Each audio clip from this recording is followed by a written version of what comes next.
In an experiment, a steel specimen of 13 mm diameter, तो diameter क्या था, कहने का मतलब क्या है कि सर्कुलर सेक्शन है, ठीक है, formed to be elongate 0.2 mm, formed to be elongate कहने का मतलब चेंज इन लेंथ जो हुआ वो 0.2 का हुआ in a 200 mm gauge length, gauge length का मतलब ओरिजिनल लेंथ। एक स्पेसिमेन था जिसका डायमीटर 13 mm है, उसको हम लोग खींच रहे थे तो वो 0.2 mm का इलोंगेशन दिया और जो उसका ओरिजिनल लेंथ था वो 200 mm था, ठीक है। When it is subjected to a tensile load of, और लोड कितना लगा के खींच रहे थे 26.8 kilonewton। If the specimen was tested within the elastic range, what is the value of James modulus of the steel of specimen? E निकालना है, ठीक है, James modulus। तो सॉल्यूशन में एज पर जेओसी आपको क्या लिखना है, सबसे पहले गिवन क्या क्या दिया है, देखो डाया का बात कर रहा है, capital D 13 mm was found to be elongate, मतलब delta L 0.2 mm in a 200 mm gauge length, तो लेंथ का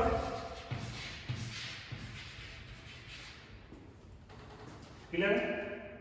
इसके बाद क्या बोलता है, when it is subjected to a tensile load of 26.8 kN, मतलब P दिया हुआ है ना, P का वैल्यू है 26.8 किलो न्यूटन, K छोटा लिखेंगे एंड बड़ा लिखेंगे। If the specimen was tested within the elastic range, what is the value of James modulus? What is the value of James modulus? मतलब हमको कैपिटल E का value निकालना है, ठीक है। तो हमारे पास जो फॉर्मूला उससे चेक करेंगे कि कौन सा फॉर्मूला लगाने से हमको E मिल जाएगा, ठीक है। देखो डाया क्या होगा तो एरिया पैसे निकल जाएगा, ठीक है। एरिया फाइंड कर सकते हैं इजी 5/4 d², ठीक है, एरिया तो निकल जाएगा। अब चेक करो कि E इससे तो नहीं मिलेगा, स्ट्रेस से नहीं मिलेगा, स्ट्रेस से भी नहीं मिलेगा, इससे मिलेगा क्या, डेल्टा एल का वैल्यू दिया हुआ है, P का वैल्यू है, L का वैल्यू है और एरिया निकाल सकते हैं, तो यहां से E निकल जाएगा। तो सबसे पहले A का वैल्यू निकालते हैं, एरिया का 5/4 into 13², एक मिनट LC,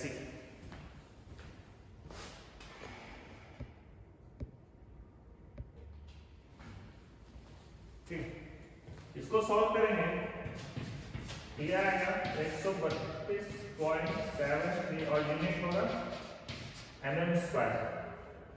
डन। अब जो फॉर्मूला हमारे पास है उसको लिखते हैं,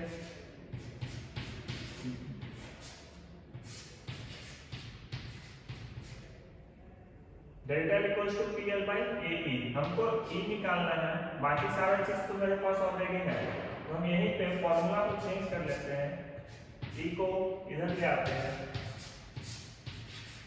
A और डेल्टा L को नीचे ले जाते हैं। डन। अब बस जो जो वैल्यू है उसको पुट करेंगे। तो कोई एक किलो न्यूटन में, इसको सबसे पहले तो न्यूटन में चेंज कर लेंगे, 26.8 किलो न्यूटन, इसको चेंज करेंगे तो 10⁻³ से मल्टीप्लाई होगा, क्लियर। तो सबसे पहले P का value 26.8 into 10⁻³ multiplied by original length 200 mm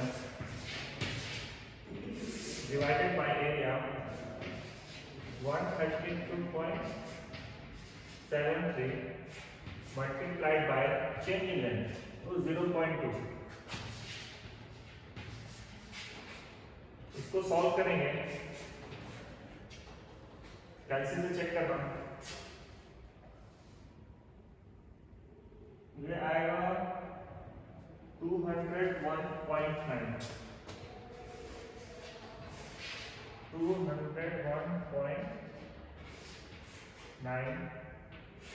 into 10 to the power 3 Newton पर एमएम स्क्वायर।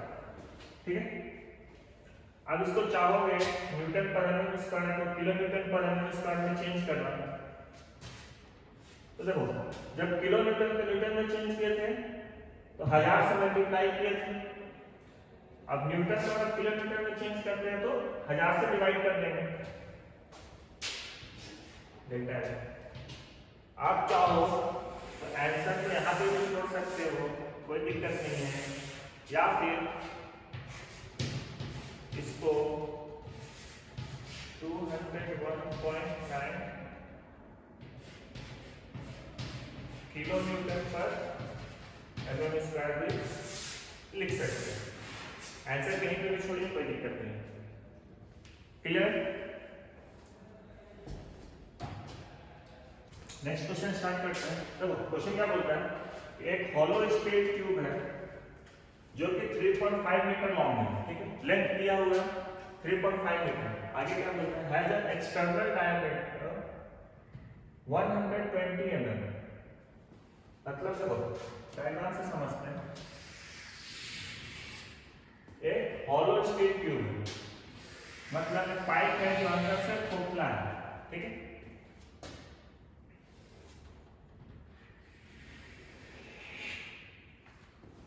और जो इसका लेंथ है, इस ट्यूब का जो लेंथ है ये बोलता है 3.5 मीटर लॉन्ग।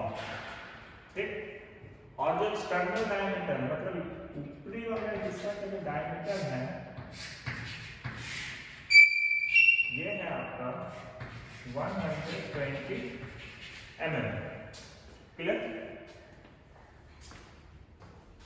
तो हैचिंग कर सकते हैं, ये वाला क्वेश्चन थोड़ा खाली है। In order to determine the internal diameter of the tube, तो फाइंड क्या करना है कि इसका इंटरनल डायमीटर कितना है। ठीक है, the tube was subjected to a tensile load। Tube पे जो लोड लग रहा है वो कैसा है? टेंसाइल मतलब कहीं ना कहीं ट्यूब को हम लोग खींच रहे हैं। कंप्रेशन होता है तो दबाते, इसको हम लोग खींच रहे हैं। ठीक है, और ये जो लोड है P, इसका वैल्यू कितना बोलता है? 400 किलो न्यूटन। ठीक है, the tube was subjected to a tensile load of 400 kilo Newton. इधर से भी 400। आगे and extension was measured to be 2 mm। Extension measure कहने का मतलब कि जब हम इस पे लोड लगाए 400 किलो न्यूटन का टेंसाइल लोड, तो ये ट्यूब थोड़ा सा फैला, और कितना फैला वो है 2 mm।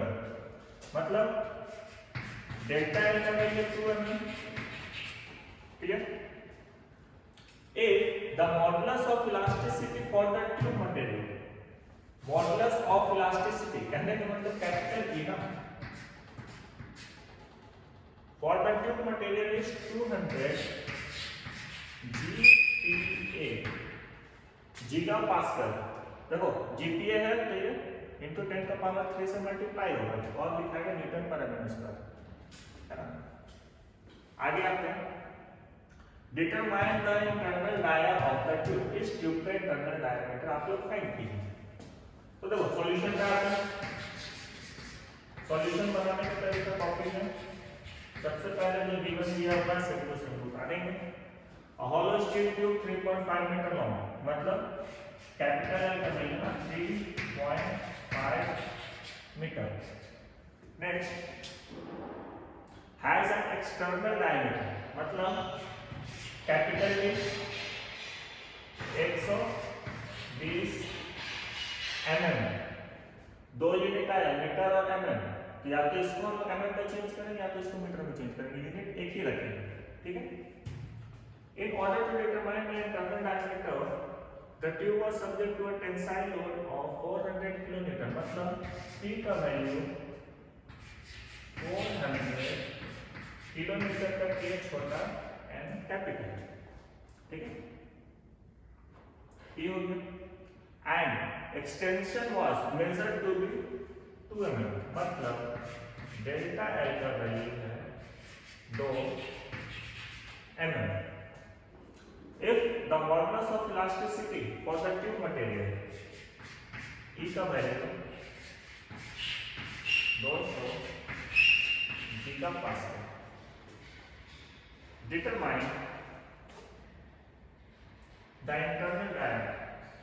तो small d equals to question mark, ठीक है, यही पूछा है.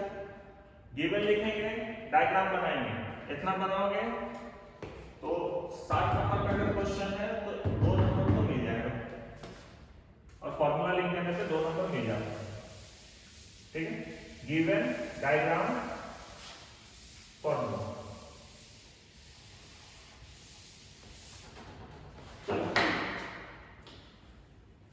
तो अब देखो डी निकालने के लिए आपको क्या देखना होगा, क्योंकि सर्कुलर जो था वो पूरा पूरा नहीं था, वो हॉलो था ना.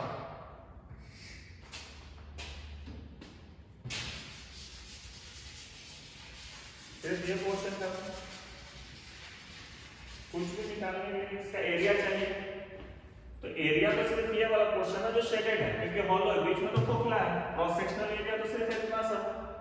तो क्या करेंगे, बाहर वाले एरिया से अंदर वाला एरिया को सब्ट्रैक्ट करेंगे सर्कुलर का, हमको डाटा नहीं मिल जाएगा ये शेडेड सेक्शन का एरिया. तो देखो बाहर का एरिया के लिए अगर उसको डी मान रहे हैं, अंदर वाले को स्मॉल डी मान रहे हैं, तो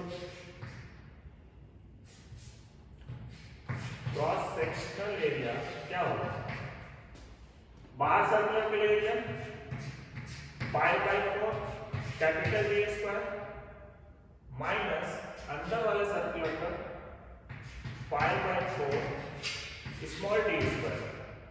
सही है, बाहर का area pi by 4 capital D square, अंदर का area pi by 4 small D square. तो पाई बाय 4 को कॉमन ले लेते हैं, capital D square minus small D square. ये है क्रॉस सेक्शनल एरिया, ठीक है. तो यहां पे आते हैं, लिखते हैं cross sectional area is equal to pi by 4 capital D square minus small D square. कोई दिक्कत? इरेज करते हैं.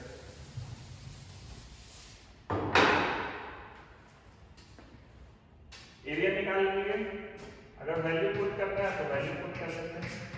पाई बाय 4 कैपिटल डी तुम्हारा 120 mm. हाँ देखो पहले यही दोनों में यूनिट को चेंज कर लेते हैं, इजी हो जाएगा. 3.5 मीटर, इसका कहने का मतलब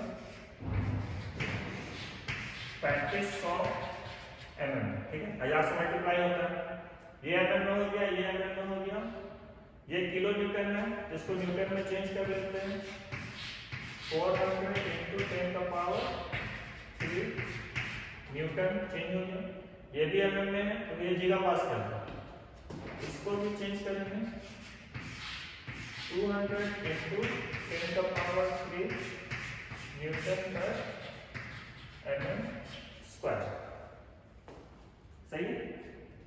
मेगा पास्कल रहता तो एज इट इज लिखते, अगर यहाँ पे मेगा पास्कल रहता तो 200 न्यूटन पर mm स्क्वायर लिखते, क्योंकि गीगा पास्कल है तो ये 1000 से मल्टीप्लाई होगा, उसके बाद न्यूटन पर mm स्क्वायर लिखेंगे, ठीक है. अब सारा देखो Newton Newton mm mm mm mm, ठीक है. एक यूनिट में 120 का स्क्वायर माइनस स्मॉल डी, यही तो फाइंड करना है, ठीक है. अब देखो अपने को चेक करना पड़ेगा, न्यूटन फॉर्मूला देखें. Stress equals to P by A, strain equals to delta L by L, और change in length equals to P L by A E. ये दो फॉर्मूला में क्योंकि स्ट्रेस नहीं पता है और एरिया भी कंफर्म नहीं है तो ये फॉर्मूला नहीं यूज होगा, दो अननोन है। यहां से तो नहीं निकलेगा क्योंकि ई का कुछ काम नहीं है, स्ट्रेंथ का कोई काम ही नहीं है निकालने का, लेकिन यहां से निकलेगा इसलिए क्योंकि डेल्टा एल का वैल्यू दिया हुआ है, पी का वैल्यू दिया हुआ है, एल दिया हुआ है, ई का वैल्यू दिया हुआ है, एरिया में सिर्फ ये अननोन है स्मॉल डी स्क्वायर, यही निकालना है। इस फॉर्मूला से निकल जाएगा क्योंकि इस फॉर्मूला में सिर्फ एक अननोन है, बाकी सारा नोन है, ठीक है। तो यहां पे लिखेंगे डायरेक्ट फॉर्मूला ब्रैकेट में चलाया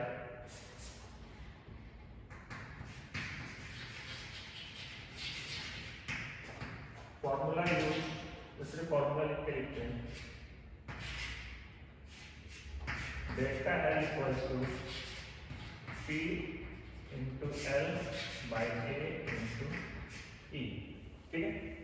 अब डाटा पुट करें, एक काम करते हैं ना, एरिया को उठा के डायरेक्ट इधर ले आते हैं, थोड़ा सा इजी होता है। Area equals to P L by delta L multiplied by E, सही है। अब देखो एरिया की जगह पे रखेंगे पाई बाई 4, 120 का स्क्वायर माइनस स्मॉल डी का स्क्वायर, पी एल ए, सारा डाटा दिया हुआ है, एडिटिंग रखते हैं। अगर हम इसको तोड़ के लिखें पाई बाई 4 इंटू 120 का square minus pi by 4 into D का स्क्वायर, सेम चीज है, ब्रैकेट हटाया है, इसको यहां से तोड़ के लिखें पाई बाई 4 इंटू 120 का square minus pi by 4 into D का स्क्वायर, ठीक है। एरिया की जगह पे लिखें पी, पी कितना 400 इंटू 10 का power 3, L length 3500 divided by delta L का वैल्यू 200 तो 2, ई का वैल्यू 200 इंटू 10 का पावर, सही है। अब तो जो कटता है काट देते हैं, ये 2 0, ये 2 0 इसके साथ कट जाएगा, 2 2 4, ये कट के 100 हो जाएगा, ठीक है। ये वैल्यू आएगा 3500, ठीक, कैलकुलेट कीजिएगा आ जाएगा। अब देखो ये वाला तो एज इट इज लिख ब्रैकेट में प्लस पाई बाई 4 120 का square minus pi by 4 D का स्क्वायर, ठीक। इसको इस साइड लेके आएंगे तो माइनस में आएगा, ब्रैकेट में प्लस इधर क्या बचा minus pi by 4 small D square equals to 3500 minus pi by 4 120 का स्क्वायर, ठीक। अब इसको सॉल्व करते हैं, कैसे आ गया तो 3500 माइनस पाई बाई 4 इंटू 120 का स्क्वायर,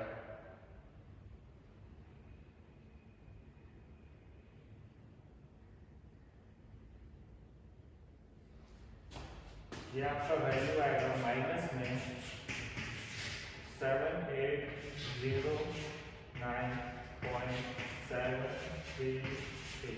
देखो डेसिमल के बाद ना सोम में हमेशा 3 डिजिट तक जाना, ठीक है।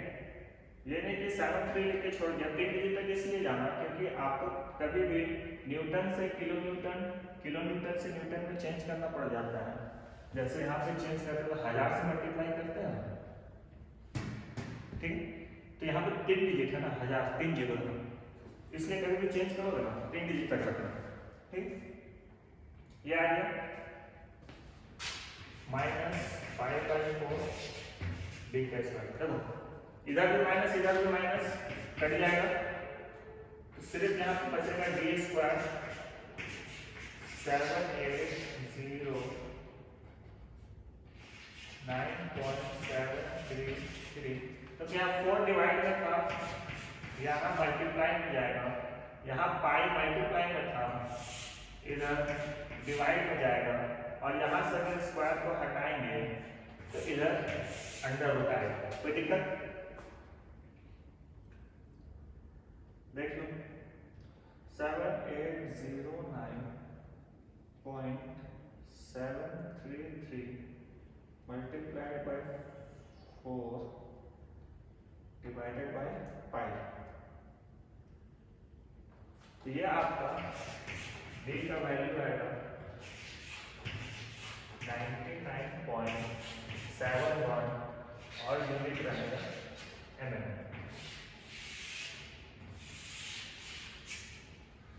सही है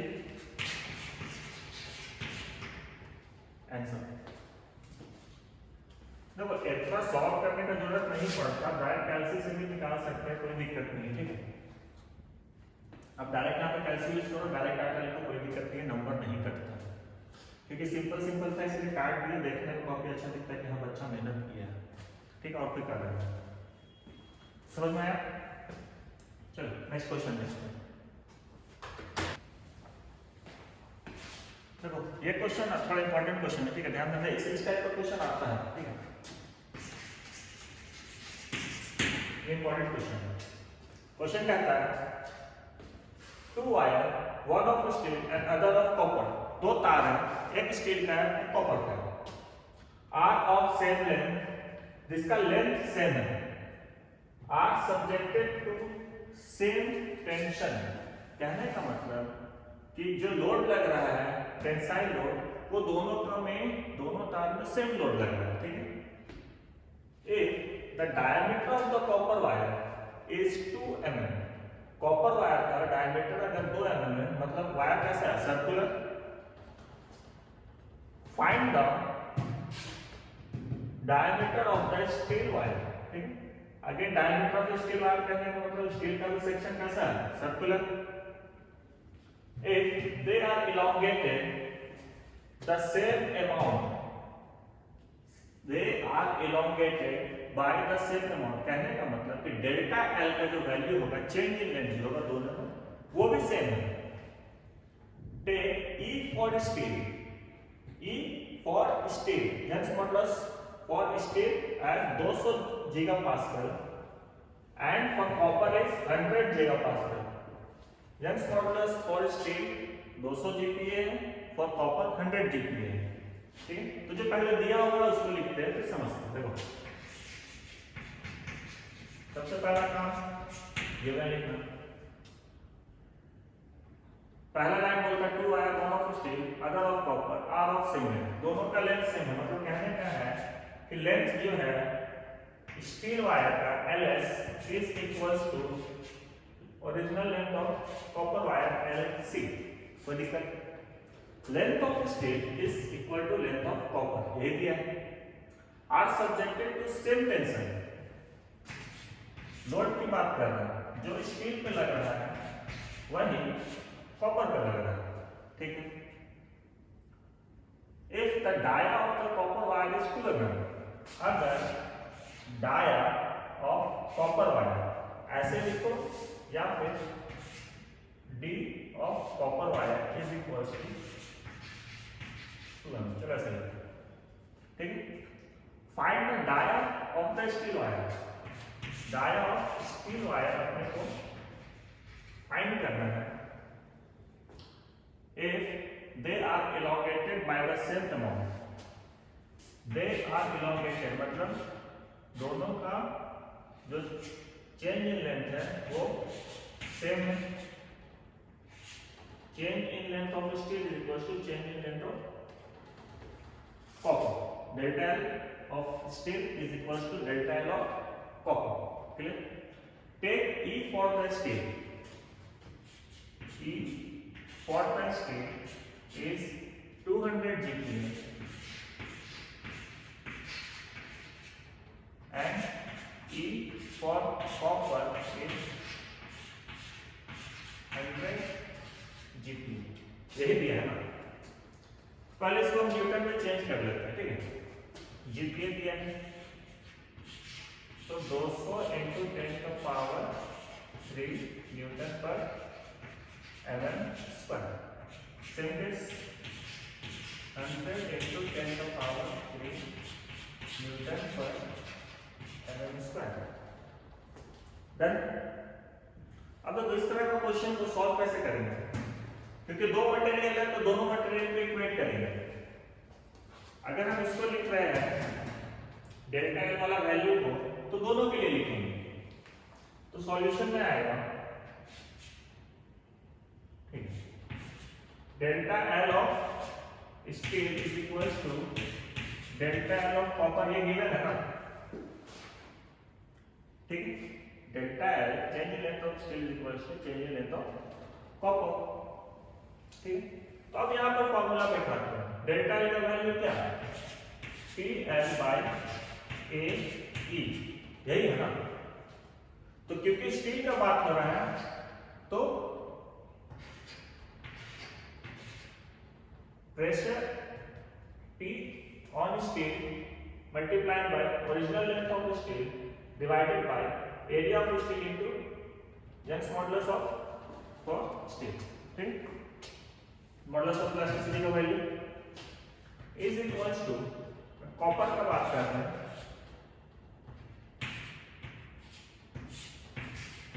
area of copper into plasticity constant C. कोई दिक्कत यहां पर, क्योंकि गिवन था delta L for steel equals to delta L for concrete.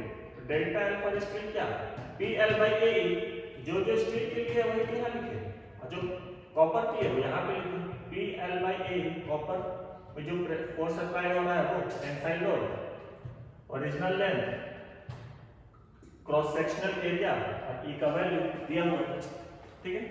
अब चेक करो क्या क्या कट सकता है।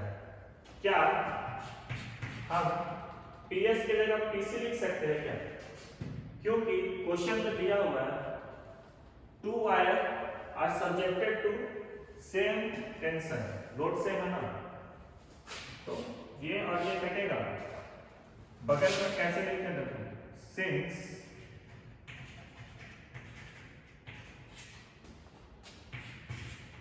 PS equals to PC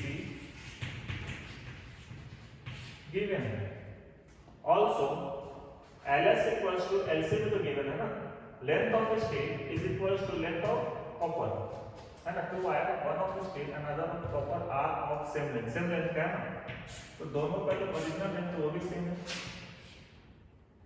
तो LS equals to LC ये भी given है।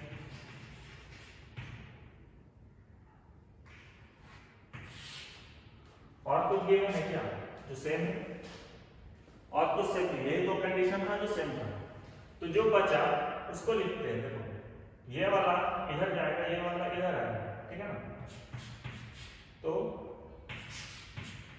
AC into EC, क्योंकि ये डिवाइड है तो यहाँ मल्टीप्लाई में आएगा ना, तो और ये डिवाइड होता है तो इधर आएगा मल्टीप्लाई में आएगा, area of steel into Young's modulus of plasticity constant. Done.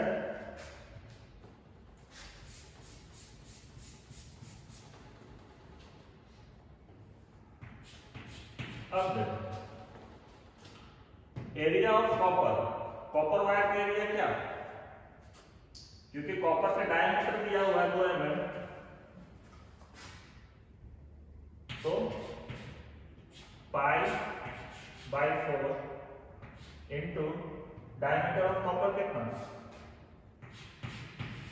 Pi by 4 into D का स्क्वायर, एरिया हो गया, मल्टीप्लाई बाय EC, EC का वैल्यू कितना 100 GPa था ना, तो ये 100 into 10 का power 3 that is equals to area of steel, तो एरिया ऑफ स्टील क्या पाई बाय 4 इनटू ds का स्क्वायर, क्योंकि ds गिवन नहीं है ना, यही तो निकालना है, तो ds square multiplied by es, es का वैल्यू 200 GPa ना, तो यहां पे लिखा है ना 200 into 10 का पावर 3, कोई दिक्कत अब इसको सॉल्व कर दीजिए, आंसर आ जाएगा। ds को इधर ही रखते ही सॉल्व करते हैं।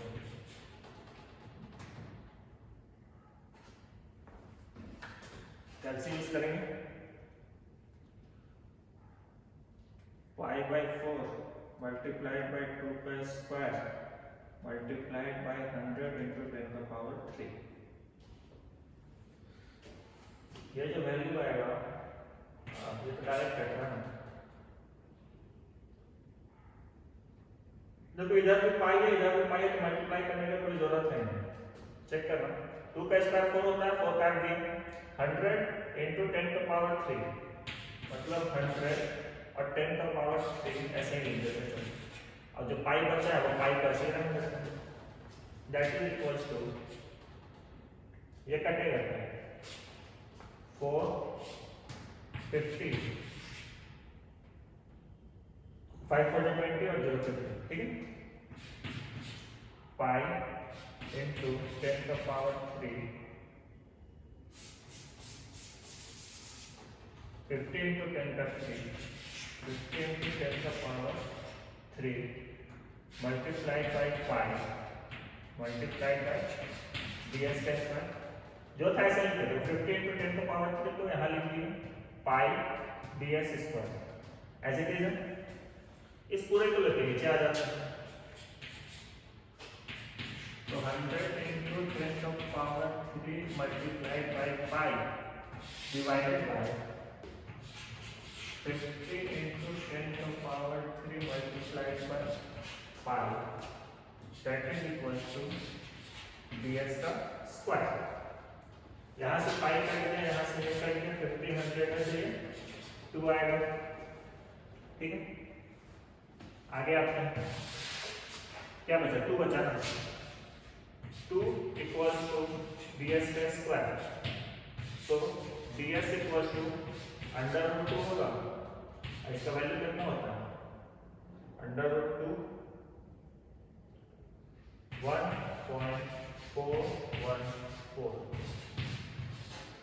और यूनिट क्या है,